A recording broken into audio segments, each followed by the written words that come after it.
Did you know that metabolism is not only your stomach's movement, but also an architecture movement?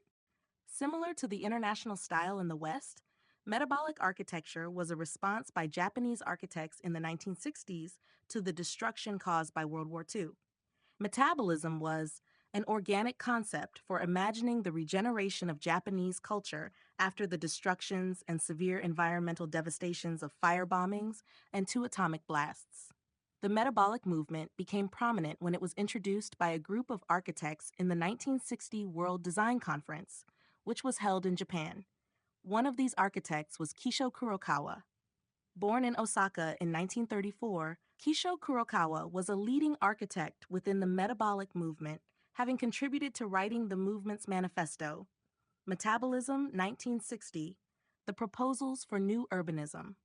The movement's and Kurokawa's main principles were to have organic buildings that continuously grow in terms of development and regenerate by having the structure constructed with cell parts that can be replaced, similar to the cells of a living organism.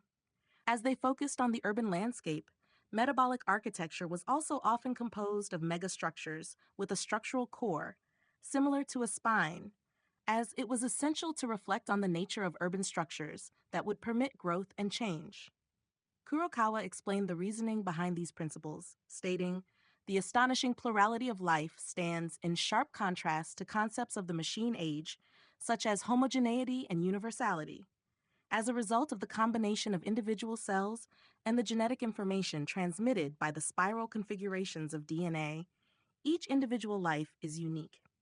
However, Kurokawa's critique of the machine age wasn't directed at technological progress itself, but at the static, lifeless buildings it produced. In fact, Kurokawa utilized prefabrication in one of his most famous works for the metabolic movement, the Nakagin Capsule Tower. Completed in Tokyo in 1972, the Nakagin Capsule Tower is a prime example of metabolic architecture. The building consists of two central concrete towers to which 140 prefabricated, modular capsules are attached.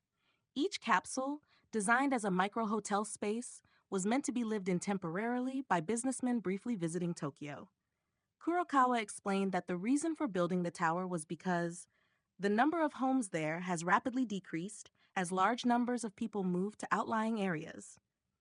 He further explained his choice of capsule design, stating that capsule architecture is a group form which expresses the individuum. In the highly organized society of today, it is of great importance to identify the individuum within society. The Nakagin Capsule Tower grasped the utopian ideals of the metabolism movement, with its spine-like core and modular cells that could theoretically be replaced. In some ways, metabolic architecture can inherently be sustainable, which the tower achieved with its prefabricated and detachable capsules. However, despite its innovative and iconic design, the capsule tower was found to be too expensive to maintain and was ultimately demolished in 2022. So, maybe a little more work in the sustainability branch was needed.